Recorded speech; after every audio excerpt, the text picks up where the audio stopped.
Hello everyone, today in this video I will demonstrate what is the best scenario to use Inline-Flex. We use Flex always, but sometimes you don't need to use Flex. You have to stick with Inline-Flex. Let's see the scenario. For example, you have a P tag here, and inside this P tag I have a span tag which is an inline element, not a block level element. P tag is a block level element, which means everything will be one line as we see. But if you need to use display flex, this button group,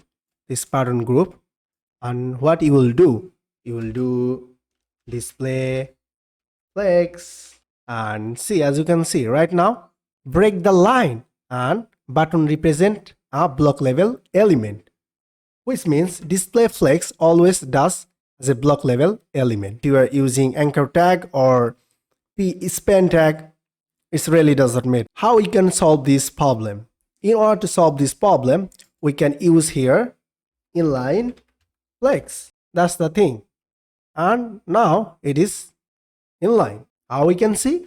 Still we can use all Flexbox properties. To see better view, we can add here with 50% justify content space between. Right now, as you can see. But if you add here just flex, then you will see different line. This way basically you can solve your problem. Thank you very much.